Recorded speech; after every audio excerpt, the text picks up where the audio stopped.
ഹൽവ കിച്ചൻ്റെ പുതിയൊരു വീഡിയോയിലേക്ക് എല്ലാവർക്കും സ്വാഗതം. മഴയൊക്കെയല്ലേ, മീനൊന്നും ഇല്ലാത്തതുകൊണ്ട് ഞങ്ങൾക്ക് ഇന്നും ഒരു പരിപ്പ് കറിയാണ്.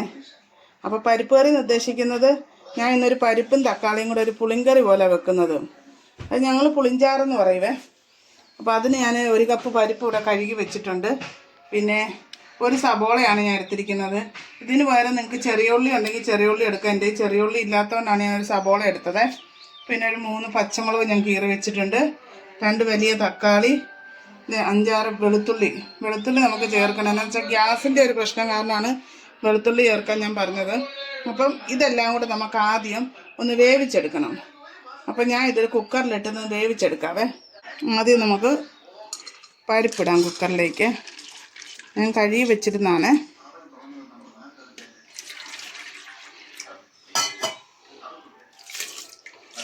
പരിപ്പ് ഒത്തിരി വെന്ത് പോകണ്ട. വെന്താലും പ്രശ്നമില്ല, എന്നാലും പുളിങ്കറിയൊക്കെ ആയതുകൊണ്ടൊന്ന് പരിപ്പ് കാണണം നമുക്ക്. അപ്പം നമ്മൾ പരിപ്പിലേക്ക് ആവശ്യത്തിനുള്ള വെള്ളം ഒഴിച്ചിട്ടുണ്ട്. ഇനി ഇതിലേക്ക് നമ്മൾ ഈ എടുത്ത് വെച്ചിരിക്കുന്നതെല്ലാം ചേർത്ത് കൊടുക്കാം. ഒന്നിച്ചിട്ടങ്ങ് നമുക്ക് വേവിച്ചെടുക്കാവേ. ഇതിലേക്ക് ഞാൻ വേറൊന്നും ഇപ്പം ചേർക്കുന്നില്ല. ഉപ്പും മഞ്ഞളും ഒന്നും ചേർക്കുന്നില്ല. ശകലം പച്ച വെളിച്ചെണ്ണ ഊറ്റും, അത് മാത്രം ഊറ്റി നമുക്കിതൊന്ന് വേവിച്ചെടുക്കാം. 2 വിസിൽ വരുന്നിടം വരെ തീ കൂട്ടി വെച്ച് തന്നെ നമുക്കിതാക്കാം. അതിന് ശേഷം നമുക്ക് തീ ഓഫ് ചെയ്യാവേ. പെട്ടെന്ന് റെഡിയാക്കാൻ പറ്റുന്നൊരു കറിയാണ്. അപ്പം നമ്മുടെ പരിപ്പൊന്ന് റെഡിയായി, നമുക്ക് തുറന്ന് നോക്കാവേ. കറക്റ്റ് വേവാണേ. ഇനി നമുക്ക് വേറൊരു ചട്ടി അടുപ്പത്ത് വെക്കാവേ. അപ്പം നമ്മുടെ പുളിങ്കറി റെഡിയാക്കാനായിട്ട് ഞാൻ ചട്ടി അടുപ്പത്ത് വെച്ചിട്ടുണ്ട്. ഇത് നമുക്ക് ചൂടായി വരുമ്പം വെളിച്ചെണ്ണ ഒഴിച്ചു കൊടുക്കാവേ. നമ്മുടെ പരിപ്പ് കണ്ടോ, ഈ ഒരു പരുവത്തിലാണ് വേണ്ടേണ്ട. ഇങ്ങനെ കിടക്കണം പരിപ്പ്. വെന്ത് പോയാൽ അത് ശരിയാകത്തില്ല, നമുക്ക് പരിപ്പ് കറി പോലെ അങ്ങായിപ്പോവും. നമുക്ക് വെളിച്ചെണ്ണ ഒഴിച്ചു കൊടുക്കാവേ. ഇതിനൊക്കെ നമ്മൾ വെളിച്ചെണ്ണ തന്നെ ചേർക്കണേ. നമ്മുടെ എണ്ണ ചൂടായി വന്നിട്ടുണ്ട്. ഇനി നമുക്ക് കുറച്ച് കടുക് ഇട്ട് കൊടുക്കാം.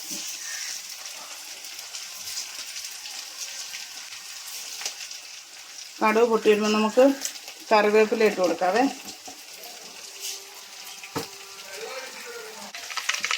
നമ്മുടെ കടുകൊക്കെ പൊട്ടിയിട്ടുണ്ട്. നമുക്ക് കറിവേപ്പില ഇട്ട് കൊടുക്കാം. എന്നിട്ട് തീ നല്ലപോലെ കുറച്ച് വെക്കണം. നമ്മളിനി മുളക് പൊടി മല്ലിപ്പൊടിയൊക്കെ ചേർക്കാൻ പോലെ. അപ്പോൾ അതുകൊണ്ട് തീ നല്ലപോലെ കുറച്ച് വെക്കാം.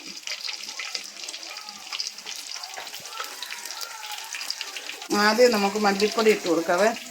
മല്ലിപ്പൊടിക്ക് ഇച്ചിരി മൂപ്പുണ്ടല്ലോ, മറ്റേ മുളക് പൊടി എന്ന് പറഞ്ഞാൽ പെട്ടെന്ന് കരിഞ്ഞു പോവും. ഞാനൊരു 1.5 ടേബിൾ സ്പൂൺ മല്ലിപ്പൊടിയാണ് ഇട്ട് കൊടുത്തിരിക്കുന്നത്. ഇത് നമുക്ക് മഞ്ഞൾപ്പൊടി ഇട്ട് കൊടുക്കാവേ. മല്ലിപ്പൊടി ഒന്ന് ഇളക്കിയിട്ടാട്ടെ.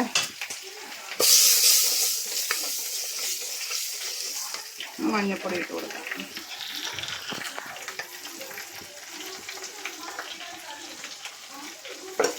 മഞ്ഞൾപ്പൊടി ഇട്ടൊന്ന് ഇളക്കുക. ഇനി നമുക്ക് നമ്മുടെ മുളക് പൊടി ഇട്ട് കൊടുക്കാം.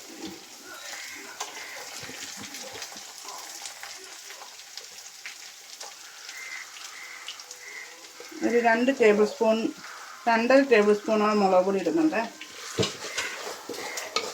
ഇതൊന്ന് നല്ലപോലെ മൂത്ത് കഴിയുമ്പോൾ നമ്മുടെ പരിപ്പ് നമ്മൾ ഇതിനകത്തേക്ക് അങ്ങ് ഊറ്റുവാണ്. ചട്ടി ആയതുകൊണ്ട് നമ്മളെല്ലാം തീ നല്ലപോലെ കുറച്ച് വെക്കണം.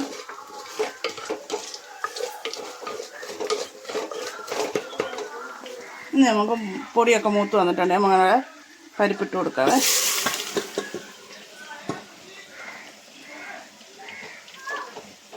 ഇനി നമുക്ക് തീ കൂട്ടി വെക്കാം. ഇതിപ്പം നല്ലപോലെ കുറുകിയിരിക്കുമല്ലേ. നമുക്കിനി കുറച്ച് വെള്ളവും കൂടെ ചേർക്കാവേ. നമ്മളിത് ആവശ്യത്തിന് വെള്ളമൊക്കെ ചേർത്തിട്ടുണ്ട്. ഇങ്ങനെ ഇരുന്നാൽ മതി. ഇനി ഈ കറി ഒന്ന് തിളച്ച് വരണം. അതിന് മുമ്പ് നമുക്ക് ഉപ്പിട്ട് കൊടുക്കാം. നമ്മൾ ആദ്യം ഉപ്പൊന്നും ഇട്ടിട്ടില്ലായിരുന്നല്ലോ. ഉപ്പിട്ട് കൊടുക്കാവേ.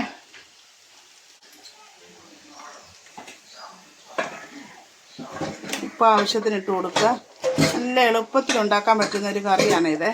ഇത് ഉണക്കമീനും ഉണ്ടെങ്കിൽ നമുക്ക് വയറ് നിറച്ച് ചോറുണ്ണാം. ഇനി നമുക്ക് തിളച്ച് കഴിഞ്ഞ് ഉപ്പ് നോക്കിയിട്ട് ഇനി വേണമെങ്കിൽ ചേർക്കാം. കറി നല്ലപോലെ തിളച്ച് വരട്ടെ.